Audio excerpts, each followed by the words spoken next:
Hi everybody, welcome to another video session of MTM College. I am Muhammad Fasil from Department of Commerce.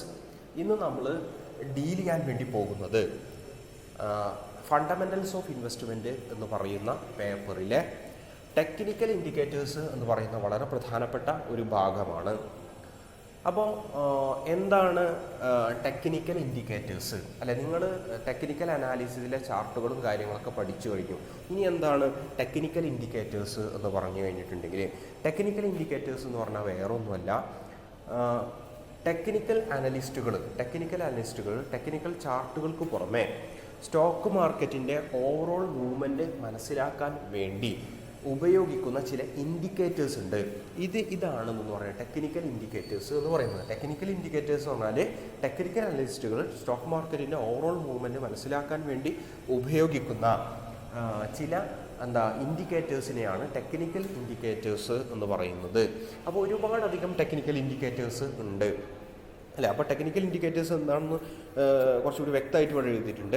Okay, in addition to the chart analysis, technical analyst use certain indicators to identify the overall market movement. Overall market movement മനസ്സിലാക്കാൻ വേണ്ടിയിട്ട് technical അനലിസ്റ്റുകൾ ഉപയോഗിക്കുന്ന ചില ഇൻഡിക്കേറ്റേഴ്സിനെയാണ് technical indicators എന്ന് പറയുന്നത്. അപ്പോൾ ഒരുപാടധികം technical indicators ഉണ്ട്. നമുക്ക് തൽക്കാലം 4 മാത്രമാണ് പഠിക്കാനുള്ളത് അല്ലേ. നിങ്ങൾ സിലബസ് അനുസരിച്ച് 4 പഠിക്കാനുള്ളൂ. Sentiment indicators, rate of change or moment indicators, അടുത്ത് ഓസിലേറ്റേഴ്സ്, 4 RSI ഇൻഡിക്കേറ്റേഴ്സ്. ഇങ്ങനെ 4 മാത്രമാണ് നമുക്ക് തൽക്കാലം പഠിക്കാനുള്ളത്. അപ്പോൾ സമയം കളയാതെ ഓരോന്നും എന്താണ് എന്ന് നമുക്ക് നോക്കാം. അപ്പോൾ ഒന്നാമതായിട്ട് പറയുന്നത് സെൻറ്റിമെൻറ്റ് ഇൻഡിക്കേറ്റേഴ്സ്. ഒന്നാമത്തതാണ് സെൻറ്റിമെൻറ്റ് ഇൻഡിക്കേറ്റേഴ്സ്. എന്താണ് സെൻറ്റിമെൻറ്റ് ഇൻഡിക്കേറ്റേഴ്സ്? അപ്പോൾ അതിൽ 2 കാര്യങ്ങൾ പറയുന്നുണ്ട്. അതിലൊന്നാമത്തത് നോക്കാം, ഷോർട്ട് സെല്ലിംഗ് റേഷ്യോ ആണ്. Short selling ratio.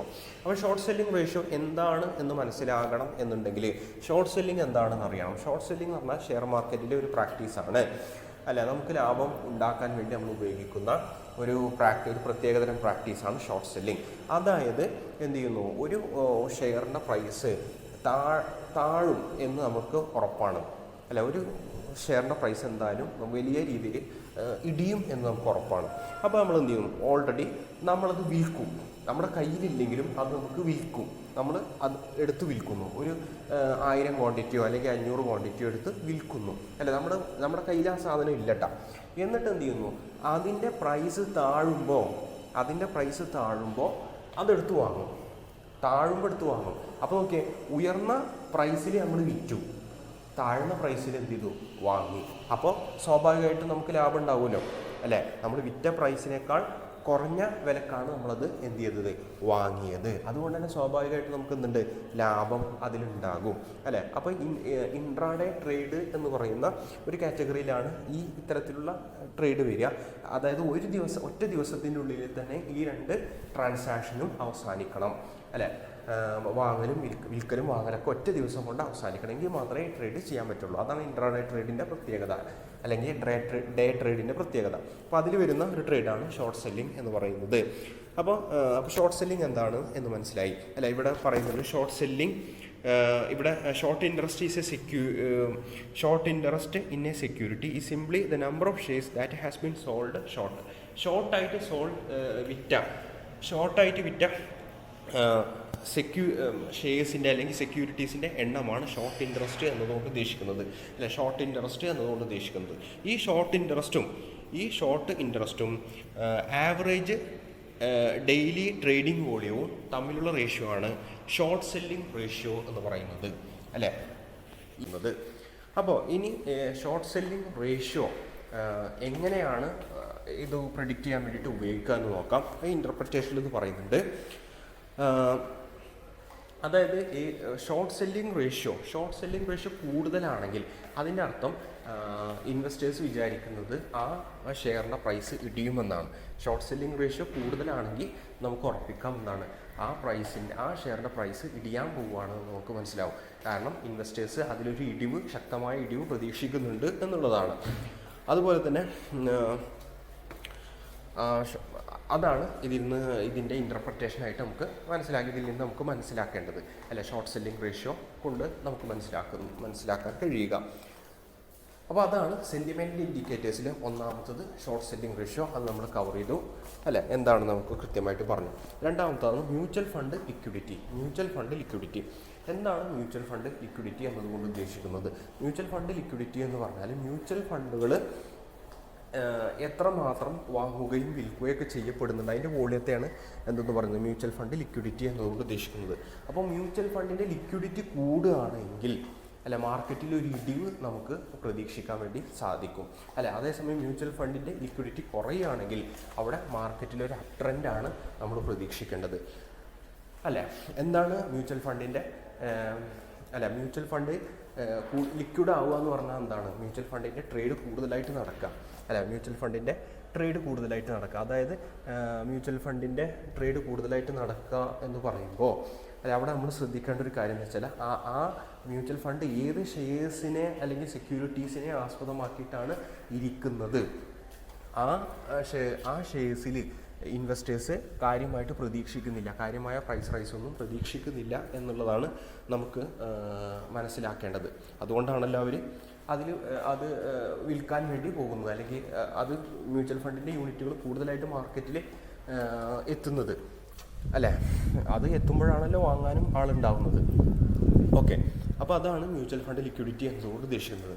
അതുപോലെ തന്നെ മറ്റൊരു ഇൻഡിക്കേറ്ററാണ് നോക്കിയാൽ ഇത് രണ്ടാമത്തെ പോയിൻ്റായിട്ട് നോക്കുക. Some technical analyst argue that if the market is peak or near peak it is likely to decline and predict a bearish mood and vice versa. അതായത് മാർക്കറ്റ് ശക്തമായ പീക്കിലേക്ക് ഉയരുമ്പോൾ അല്ലെങ്കിൽ മാർക്കറ്റ് നന്നായിട്ട് ഉയരുമ്പോൾ കുതിച്ചുയർന്നു കഴിഞ്ഞു എന്ന് തോന്നുകയാണ്, അല്ലെങ്കിൽ അതിൻ്റെ പീക്കിലെത്തിയെന്ന് തോന്നുകയാണെങ്കിൽ നമുക്ക് മനസ്സിലാക്കാം അല്ലേ, അവിടെ ഒരു ബിയറിഷ് മൂഡ് വരാൻ വേണ്ടി പോകുന്നുണ്ട്, അതായത് ഇടിയാൻ പോകുന്നുണ്ട്. അല്ലെങ്കിൽ മാർക്കറ്റ് നന്നായിട്ട് ഇടിഞ്ഞു എന്ന് വിചാരിക്കാം. അപ്പോൾ നമുക്ക് മനസ്സിലാക്കാം മാർക്കറ്റ് ഇനിയൊരു കുതിക്കാനാണ് പോകുന്നത് അല്ലെ, പെട്ടെന്ന് അതിലൊരു ഉയർച്ച നമുക്ക് പ്രതീക്ഷിക്കാം അല്ലെ. വളരെ ഹൈ ആയിട്ട് ഉയർന്നു കഴിഞ്ഞിട്ടുണ്ടെങ്കിൽ ഉടനെ ഒരു താഴ്ച ഉണ്ടാവുമെന്നും പ്രതീക്ഷിക്കാം. വളരെ താഴ്ന്ന നിലയിൽ എത്തിക്കഴിഞ്ഞിട്ടുണ്ടെങ്കിൽ അതിൽ നിന്നും ഒരു ഉയർച്ചയും നമുക്ക് എന്ത് ചെയ്യാൻ വേണ്ടി കാണാൻ വേണ്ടി പറ്റും അല്ലേ. അപ്പോൾ ഇതാണ് മ്യൂച്വൽ ഫണ്ട് ലിക്വിഡിറ്റി എന്നതുകൊണ്ട് ഉദ്ദേശിക്കുന്നത് അല്ലേ. അതാണ് ഈ സെൻറ്റിമെൻ്റ് ഇൻഡിക്കേറ്റേഴ്സിലെ രണ്ട് ടൂളുകളാണ് നമ്മളിവിടെ മനസ്സിലാക്കിയത്. അടുത്തതായിട്ട് നമുക്ക് പറയാനുള്ളത് റേറ്റ് ഓഫ് ചേഞ്ച് മൊമെൻറ്റത്തെ കുറിച്ചിട്ടാണ്. റേറ്റ് ഓഫ് ചേഞ്ച് മൊമെൻറ്റം എന്ന് പറയുന്ന പ്രത്യേക ഇൻഡിക്കേറ്ററിനെ കുറിച്ചിട്ടാണ് നമ്മൾ ഒരു നിശ്ചിത പീരീഡിന് മുമ്പുള്ള ഒരു ഷെയറിൻ്റെ പ്രൈസിനെ കമ്പയർ ചെയ്തുകൊണ്ടുള്ള റേറ്റ് ഓഫ് ചേഞ്ചാണ് അല്ല. ഒരു നിശ്ചിത പീരീഡിന് മുമ്പ് ഉള്ള ഒരു ഷെയറിൻ്റെ പ്രൈസുമായി കമ്പയർ ചെയ്തുകൊണ്ട് റേറ്റ് ഓഫ് ചേഞ്ച്, ആ ഷെയറിൻ്റെ പ്രൈസിൻ്റെ റേറ്റ് ഓഫ് ചേഞ്ച് പറയുന്നതിനെയാണ് റേറ്റ് ഓഫ് ചേഞ്ച് അല്ലെങ്കിൽ മൊമെൻറ്റം ഇൻഡിക്കേറ്റേഴ്സ് എന്ന് പറയുന്നത് അല്ലേ. ഒരു ഷെയറിൻ്റെ ഒരു നിശ്ചിത പീരീഡിന് മുൻപുള്ള പ്രൈസുമായിട്ട് കമ്പയർ ചെയ്തുകൊണ്ട് അതിൻ്റെ റേറ്റ് ഓഫ് ചേഞ്ച് പറയുന്നതിനെയാണ് റേറ്റ് ഓഫ് ചേഞ്ച് ഇൻഡിക്കേറ്റർ അല്ലെങ്കിൽ മൊമെൻറ്റം ഇൻഡിക്കേറ്റേഴ്സ് എന്നതുകൊണ്ട് ഉദ്ദേശിക്കുന്നത്. അതിനൊരു എക്സാമ്പിൾ ഇവിടെ പറയുന്നുണ്ട്. To calculate 7 week rate of change today's price is divided by the price of 7 week ago and 1 is extracted from the resultant figure. അതായത് 7 ആഴ്ചത്തെ rate of change, ഒരു ഷെയറിൻ്റെ 7 ആഴ്ചത്തെ റേറ്റ് ഓഫ് ചേഞ്ച് അല്ലെങ്കിൽ മൊമെൻറ്റം ഇൻഡിക്കേറ്റർ നമുക്ക് നോക്കണമെങ്കിൽ അതിൻ്റെ ഇപ്പോഴത്തെ പ്രൈസിൽ നിന്നും 7 ആഴ്ച മുന്നത്തെ പ്രൈസ് എന്ത് ചെയ്യണം, ഡിവൈഡ് ചെയ്യാം. അതിൻ്റെ ഇപ്പോഴത്തെ പ്രൈസിനെ 7 ആഴ്ച മുന്നത്തെ പ്രൈസ് കൊണ്ട് ഡിവൈഡ് ചെയ്യാം. അപ്പോൾ ഒരു ഫിഗർ കിട്ടുമല്ലോ. ആ ഫിഗറിൽ നിന്നും 1 കുറക്കാം അല്ലെ, അപ്പോൾ ഒരു ഫിഗർ കിട്ടും അല്ലെ. അതാണ് റേറ്റ് ഓഫ് ചേഞ്ച് മൊമെൻറ്റം എന്ന് പറയുന്നത്. അപ്പോൾ ഇങ്ങനെ പറഞ്ഞാൽ നിങ്ങൾക്ക് മനസ്സിലായിട്ടുണ്ടാവില്ല. അപ്പോൾ അതിനൊരു എക്സാമ്പിളിലൂടെ നമുക്ക് പറയാം. അതായത് ഉദാഹരണത്തിന് ഒരു ഷെയറിൻ്റെ പ്രൈസ് ഇപ്പോൾ 120 രൂപയാണ്. 7 ആഴ്ച മുന്നേ അതിൻ്റെ പ്രൈസ് എന്ന് പറയുന്നത് 100 രൂപയാണെന്ന് വിചാരിക്കാം അല്ലേ. അപ്പോൾ 120 കറണ്ട് പ്രൈസിനെ 7 ആഴ്ചത്തെ മുന്നത്തെ പ്രൈസ് കൊണ്ട് ഡിവൈഡ് ചെയ്യണം. അപ്പോൾ കറണ്ട് പ്രൈസായ 120നെ 100 കൊണ്ട് ഡിവൈഡ് ചെയ്തു. അപ്പോൾ 1.2 ആണ് കിട്ടിയത്. അതിൽ നിന്നും അങ്ങനെ കിട്ടുന്ന ഫിഗർ അതെ 1.2ൽ നിന്നും 1 ആണ് കുറക്കണം. അപ്പോൾ 0.2 ആണ് കിട്ടിയത്. ആ 0.2 ആണ് മൊമെൻറ്റം ഇൻഡിക്കേറ്റർ എന്ന് പറയുന്നത്. മൊമെൻറ്റം ഇൻഡിക്കേറ്റർ അല്ലെങ്കിൽ റേറ്റ് ഓഫ് ചേഞ്ച് എന്ന് പറയുന്നത് അല്ലേ. അപ്പോൾ റേറ്റ് ഓഫ് ചേഞ്ച് അല്ലെങ്കിൽ മൊമെൻറ്റം ഇൻഡിക്കേറ്റർ എന്നതുകൊണ്ട് ഉദ്ദേശിക്കുന്നത് എന്താണ് it indicates the rate of change of price of a share as compared to the price of certain period back. ഒരു ഷെയറിൻ്റെ നിലവിലുള്ള പ്രൈസിനെ ഒരു നിശ്ചിത പീരീഡ് മുമ്പുള്ള പ്രൈസുമായിട്ട് കമ്പയർ ചെയ്ത് പറയുന്നതിനെയാണ്, അല്ല റേറ്റ് ഓഫ് ചേഞ്ചുമായിട്ട് കമ്പയർ ചെയ്ത് പറയുന്നതിനെയാണ് റേറ്റ് ഓഫ് ചേഞ്ച് ഇൻഡിക്കേറ്റർ അല്ലെങ്കിൽ മൊമെൻറ്റം ഇൻഡിക്കേറ്റേഴ്സ് എന്ന് പറയുന്നത്. ഇനി അതെങ്ങനെ ഇൻ്റർപ്രറ്റ് ചെയ്യാം എന്നിവിടെ കൃത്യമായിട്ട് പറയുന്നുണ്ട്. When ROC line above the zero the price is rising and when it is below zero line the price is falling. അതായത് ഈ ROC ആയിട്ട് കിട്ടുന്ന ഫിഗർ നേരത്തെ കിട്ടിയത് 0.2 ആണല്ലോ. അതായത് അത് സീറോക്ക് മുകളിലാണെങ്കിൽ അവിടെ ഒരു പ്രൈസിൻ്റെ റൈസിങ് ട്രെൻഡാണ് നമുക്ക് മനസ്സിലാകുന്നത്. പ്രൈസ് ഉയർന്നുകൊണ്ടിരിക്കുക ആണ് എന്ന് നമുക്ക് മനസ്സിലാക്കാം. അതേസമയം അത് സീറോക്ക് താഴെയാണെങ്കിലോ പ്രൈസ് ഫോൾ ചെയ്തുകൊണ്ടിരിക്കുകയാണ് എന്ന് നമുക്ക് മനസ്സിലാക്കാം, അല്ലേ? ROC ആയിട്ട് കിട്ടുന്ന ഫിഗർ നേരത്തെ കിട്ടിയത് 0.20 ആണ്, അതല്ലേ? അപ്പോൾ അത് സീറോക്ക് മുകളിലാണ്. അതിൻ്റെ അർത്ഥം എന്താണ്? പ്രൈസ് റൈസ് ചെയ്തുകൊണ്ടിരിക്കുകയാണ്. അതേസമയം നമുക്ക് കിട്ടുന്ന ഫിഗർ സീറോക്ക് താഴെയാണ് എങ്കിൽ, നെഗറ്റീവ് ഫിഗറുകളാണ് കിട്ടുന്നത് എങ്കിൽ അതിൻ്റെ അർത്ഥം എന്ന് പറയുന്നത് എന്താണ്? പ്രൈസ് താഴ്ന്നുകൊണ്ടിരിക്കുകയാണ്, ഡിക്ലൈനിങ് ട്രെൻഡാണെന്ന് മനസ്സിലാക്കാം. ഓക്കെ, അപ്പോൾ ഇതാണ് എന്തെന്ന് പറയുന്നത് ഈ റേറ്റ് ഓഫ് ചേഞ്ച് മൊമെൻറ്റം എന്നതുകൊണ്ട് ഉദ്ദേശിക്കുന്നത്. അടുത്തത് പറയുന്നത് ഓസിലേറ്റേഴ്സിനെ കുറിച്ചിട്ടാണ്. ഓസിലേറ്റേഴ്സ് എന്താണ്? ഓസിലേറ്റേഴ്സ് എന്ന് പറഞ്ഞാൽ അപ്പോൾ അടുത്തായിട്ട് നമുക്ക് പഠിക്കാനുള്ളത് ഓസിലേറ്റേഴ്സിനെ കുറിച്ചിട്ടാണ്. അപ്പോൾ ഓസിലേറ്റേഴ്സ് എന്ന് പറയുന്നത് over boat and over sold situation വളരെ പെട്ടെന്ന് നമുക്ക് മനസ്സിലാക്കാൻ സഹായിക്കുന്ന ഒരു വളരെ പ്രധാനപ്പെട്ടൊരു ടെക്നിക്കൽ ഇൻഡിക്കേറ്ററാണ് ഓസിലേറ്റർ എന്ന് പറയുന്നത്. അപ്പോൾ എന്താണ് over boat situation, over sold situation എന്നൊക്കെ പറഞ്ഞാൽ വളരെ സിമ്പിളാണ്. ഓവർ ബോട്ട് സിറ്റുവേഷൻ എന്ന് പറഞ്ഞു കഴിഞ്ഞാൽ ഒരു ഷെയർ ആവശ്യമുള്ളതിലധികം ഇൻവെസ്റ്റേഴ്സ് പർച്ചേസ് ചെയ്ത് വെച്ചിരിക്കുക, അല്ലേ? അതാണ് ഓവർ ബോട്ട് സിറ്റുവേഷൻ. അപ്പോൾ അങ്ങനത്തെ ഒരു സിറ്റുവേഷൻ്റെ പ്രത്യേകത പറഞ്ഞാൽ ഉടനെ തന്നെ എന്തുണ്ടാകും? അതിൻ്റെ ഒരു വിൽപ്പന ഉണ്ടാകും. എന്നിട്ട് അതിൻ്റെ ഒരു വിൽപ്പന ഉടനെ തന്നെ ഉണ്ടാവും, അല്ലേ? ഇപ്പോൾ വിൽപ്പന ഉണ്ടാകുമ്പോൾ സ്വാഭാവികമായിട്ടും പ്രൈസ് ഇടിയുമല്ലോ. അതേസമയം ഓവർ സോൾഡ് സിറ്റുവേഷൻ ആണെങ്കിൽ ഇൻവെസ്റ്റേഴ്സ് അവർക്ക് വിൽക്കേണ്ടതിലധികം വിറ്റ് കഴിഞ്ഞ സിറ്റുവേഷനാണ്. അതെന്തെങ്കിലും എന്താ പറയുക, ആ ഒരു പ്രത്യേക സ്റ്റോക്കിനെ സംബന്ധിച്ച് എന്തെങ്കിലും ഫിയർ കൊണ്ടൊക്കെ ആയിരിക്കാം, അല്ലെ? ആ സ്റ്റോക്കിൻ്റെ പ്രൈസ് ഉടനെ ഇടിയാൻ പോവുകയാണെന്നൊക്കെ ഒരു ഫിയർ കൊണ്ടായിരിക്കാം ഓവർ സോൾഡ് ആയിരിക്കുന്നത്. ഓവർ സോൾഡ് സിറ്റുവേഷനിൽ പ്രത്യേകം ഉടനെ തന്നെ അതിൻ്റെ ഒരു പ്രൈസ് റൈസ് ഉണ്ടാവും. ആളുകൾ പെട്ടെന്ന് തന്നെ അത് വീണ്ടും പർച്ചേസ് ചെയ്തിട്ട് ഒരു കൺസോൾട്ടേഷൻ ഫേസിലേക്ക് എത്തും. അപ്പോൾ ഈ ഇത്തരത്തിലുള്ള ഓവർ സോൾഡ് സിറ്റുവേഷനും ഓവർ ബോട്ട് സിറ്റുവേഷനൊക്കെ വളരെ പെട്ടെന്ന് മനസ്സിലാക്കാൻ നമ്മളെ സഹായിക്കുന്ന ഒരു വളരെ പ്രധാനപ്പെട്ട ഒരു ടെക്നിക്കൽ ഇൻഡിക്കേറ്ററാണ് ഓസിലേറ്റർ എന്ന് പറയുന്നത്.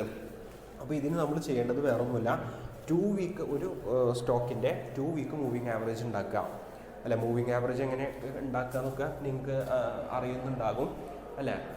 വളരെ സിമ്പിളാണത്. ഈ 2 വീക്ക് മൂവിങ് ആവറേജ് ആദ്യം ഉണ്ടാക്കുക, അതിനുശേഷം 10 വീക്ക് മൂവിങ് ആവറേജ് ഉണ്ടാക്കുക. ഈ 2 വീക്ക് മൂവിങ് ആവറേജിൽ നിന്നും 10 വീക്ക് മൂവിങ് ആവറേജ് ഇങ്ങനെ ലെസ് ചെയ്ത് വരിക, അല്ല? 2 വീക്ക് മൂവിങ് ആവറേജിൽ നിന്നും 10 വീക്ക് മൂവിങ് ആവറേജ് ലെസ് ചെയ്ത് വരിക.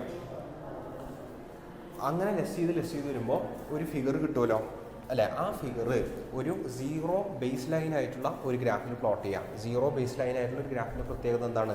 സീറോക്ക് മുകളിലുള്ള ഫിഗറൊക്കെ മുകളിൽ പ്ലോട്ട് ചെയ്യും, സീറോക്ക് താഴെയുള്ള നെഗറ്റീവ് ഫിഗറുകളൊക്കെ താഴേക്കും പ്ലോട്ട് ചെയ്യും. അങ്ങനെ പ്ലോട്ട് ചെയ്ത് കഴിഞ്ഞാൽ നമ്മുടെ ഓസിലേറ്റർ റെഡിയായി, അല്ലേ? അപ്പോൾ ഇത് നമ്മൾ ഇവിടെ കൊടുത്തിട്ടുണ്ട്.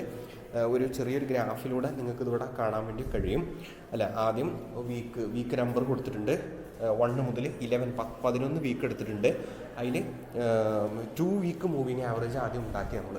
അതിനുശേഷം 10 വീക്ക് മൂവിങ് ആവറേജ് തൊട്ട് താഴെ കൊടുത്ത് ഈ 2 വീക്ക് മൂവിങ് ആവറേജിൽ നിന്നും 10 വീക്ക് മൂവിങ് ആവറേജ് ലെസ് ചെയ്ത് വരിക, അല്ലേ? ലെസ് ചെയ്ത് വരിക. അങ്ങനെ ലെസ് ചെയ്ത് വരുമ്പോൾ നമുക്കൊരു ഫിഗർ കിട്ടും, അല്ലേ? അപ്പോൾ ആദ്യത്തെ നോക്കിയാൽ 19.5 നിന്നും 20 കുറച്ചു, അപ്പോൾ -5 ആണ്, -0.5 ആണ് കിട്ടിയത്. പിന്നെ 24 നിന്നും 22 കുറച്ചു, അപ്പോൾ 2 ആണ് കിട്ടിയത്. അങ്ങനെ ഫിഗർ കിട്ടുമല്ലോ. ആ ഫിഗർ എന്ത് ചെയ്യുക? താഴെ നോക്കിയാൽ സീറോ ബേസ് ലൈൻ ആയിട്ട് വരച്ചിട്ടുള്ള ഒരു ഗ്രാഫിൽ പ്ലോട്ട് ചെയ്ത്, ഒരു ലൈൻ ഗ്രാഫായിട്ട് പ്ലോട്ട് ചെയ്തിട്ട് കാണുന്നുണ്ടാവുമല്ലോ, അല്ലേ? അപ്പോൾ അതിൽ പ്ലോട്ട് ചെയ്യാം. അങ്ങനെ പ്ലോട്ട് ചെയ്യുമ്പോൾ നോക്കിയേ, ആ ട്രെൻഡിൽ നിന്ന് നമുക്ക് മനസ്സിലാക്കാം എന്താണ് ഷെയറിൻ്റെ പ്രൈസ് റൈസിങ് ആണോ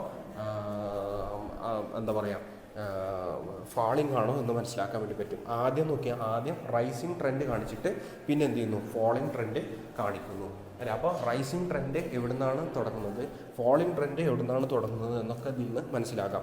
കാരണം എന്താ പറയുക, റൈസിങ് ട്രെൻഡ് ഫോളിങ് ട്രെൻഡോ തുടങ്ങുമ്പോൾ എന്താ പറയുക, ഈ ലൈനുകളുടെ ലെങ്ത് ഇങ്ങനെ കുറഞ്ഞ് വരും. എന്നിട്ട് ഓപ്പോസിറ്റ് ട്രെൻഡിലേക്കുണ്ട്, ഓപ്പോസിറ്റ് ആയിട്ടുള്ള ട്രെൻഡിൻ്റെ ചെറിയ ലൈനുകൾ കാണിക്കും അല്ലേ. അപ്പോൾ ഇതിൽ നിന്നും നമുക്കെന്ത് മനസ്സിലാക്കാൻ വേണ്ടി കഴിയും, ഈ ഓവർബോട്ട് സിറ്റുവേഷനും ഓവർ സോൾഡ് സിറ്റുവേഷനും അതുപോലെ തന്നെ മാർക്കറ്റിൻ്റെ ട്രെൻഡൊക്കെ നമുക്ക് മനസ്സിലാക്കാൻ വേണ്ടി സാധിക്കും. ഇതാണ് എന്ന് പറയുന്നത് ഓസിലേറ്റർ എന്ന് പറയുന്നത്. ഇനി നമുക്ക് പറയാനുള്ള അവസാനത്തതാണ് relative strength index, RSI index ഒക്കെ നിങ്ങൾ സ്ഥിരമായിട്ട് കേട്ടിട്ടുണ്ടാവും അല്ല. വളരെ വ്യാപകമായിട്ട് ഉപയോഗിക്കുന്ന ഒരു ഒരു ടെക്നിക്കൽ ഇൻഡിക്കേറ്ററാണ് റിലേറ്റീവ് സ്ട്രെങ്ത് ഇൻഡെക്സ് അഥവാ RSI ഇൻഡെക്സ് എന്ന് പറയുന്നത്. അപ്പോൾ ഇതുകൊണ്ട് ഉദ്ദേശിക്കുന്നതെന്ന് വെച്ചാൽ ഒരു മാർക്കറ്റിൽ ഒരു ഇവൻറ്റ് ഉണ്ടാകുന്നതിന് മുമ്പുള്ള സൂചനകളാണ് ഇത് നമുക്ക് കാണിക്കുന്നത്. മാർക്കറ്റിൽ ഒരു പ്രത്യേക ഇവൻറ്റ് ഉണ്ടാകുന്നതിന് മുമ്പ് നമുക്ക് ആ ഇവൻറ്റിനെ സംബന്ധിച്ചുള്ള സൂചനകൾ കാണിച്ചു തരുന്ന ഒരു ടെക്നിക്കൽ ഇൻഡിക്കേറ്ററാണ് RSI ഇൻഡെക്സ് എന്ന് പറയുന്നത്. അപ്പോൾ ഇത് വളരെ സിമ്പിളായിട്ട് ഞാൻ പറഞ്ഞുതരാം. അതായത് മാർക്കറ്റിൽ ഒരു റൈസോ ഫാളോ ഉണ്ടാകുക എന്ന് പറയുന്നത് അത് പറഞ്ഞാൽ സ്ട്രെയിറ്റ് ആയിട്ട് ഉണ്ടാവുകയല്ല ചെയ്യുക, മറിച്ച് എന്താ ഉണ്ടാവുക, ഇപ്പോൾ ഒരു റൈസ് ഉണ്ടാവുകയാണെങ്കിൽ മാർക്കറ്റിൽ ഒരു പ്രത്യേക ഷെയറിൻ്റെ പ്രൈസ് ഉയരുകയാണെങ്കിൽ ആ ഉയർച്ചക്കിടയിൽ പല തവണ അത് താഴ്ന്നിട്ടും ഉയർന്നിട്ടും ഒക്കെയാണ് ഉണ്ടാവുക അല്ല. ഇനിയിപ്പോൾ ഒരു ഷെയറിൻ്റെ പ്രൈസ് താഴുകയെന്ന് വിചാരിക്കുക, ഫോൾ ഉണ്ടാവുകയായിരിക്കാം. പലതവണ അതിൽ ഉയർച്ചയും താഴ്ചയും ഉണ്ടാവും, പലതവണ ഉയർച്ചയും ഉണ്ടാവും, പലതവണ താഴ്ചയും ഉണ്ടാവും. അപ്പോൾ ഇതിൻ്റെ ഈ ഉയർച്ചയുടെയും താഴ്ചയുടെയും നെറ്റ് ഡിഫറൻസ് ആണ് എന്നതുകൊണ്ട് ഉദ്ദേശിക്കുന്നത് RSI ഇൻഡെക്സ് കൊണ്ട് ഉദ്ദേശിക്കുന്നത്. അപ്പോൾ RSI ഇൻഡെക്സ് മനസ്സിലാക്കിയാൽ തന്നെ ഉയർച്ചയാണോ ഉണ്ടാകാൻ വേണ്ടി പോകുന്നത്, താഴ്ചയാണോ ഉണ്ടാകാൻ വേണ്ടി പോകുന്നത് മനസ്സിലാക്കും. ഇപ്പോൾ താഴ്ചയാണ് ഉണ്ടാവുന്നത് എങ്കിൽ തന്നെ താഴ്ചയാണ് ഉണ്ടാവാൻ പോകുന്നതെങ്കിൽ RSI ഇൻഡെക്സിൽ താഴ്ച നമുക്ക് അല്ലെ നെഗറ്റീവ് നമുക്ക് അതിൽ നിന്ന് RSI ഇൻഡെക്സ് നെഗറ്റീവായിട്ടാണ് ഉണ്ടാവുക. അതേസമയം RSI ഇൻഡെക്സ് പോസിറ്റീവ് ആണെങ്കിൽ അവിടെ ഉയർച്ചയാണ് ഉണ്ടാകാൻ വേണ്ടി പോകുന്നത്. അതായത് ഈ ഒരു പ്രത്യേക ഇവൻ്റ് ഒരു ഉയർച്ചയോ താഴ്ചയോ ഉണ്ടാകാൻ പോകുന്നതിന് മുമ്പ് തന്നെ അതിനെക്കുറിച്ചുള്ള സൂചനകൾ നമുക്ക് നൽകുന്ന ഒരു പ്രത്യേക തരം ടെക്നിക്കൽ ഇൻഡിക്കേറ്ററാണ് RSI ഇൻഡെക്സ് അല്ലെങ്കിൽ റിലേറ്റീവ് സ്ട്രെങ്ത് ഇൻഡെക്സ് എന്നുകൊണ്ട് ഉദ്ദേശിക്കുന്നത്. ഓക്കെ, നിങ്ങൾക്ക് മനസ്സിലായിട്ടുണ്ടാവും വിചാരിക്കുന്നു അല്ല. ടെക്നിക്കൽ ഇൻഡിക്കേറ്റേഴ്സ് 4 നമ്മൾ കൃത്യമായിട്ട് ഇവിടെ പ്രതിപാദിച്ചിട്ടുണ്ട്. Okay, thank you.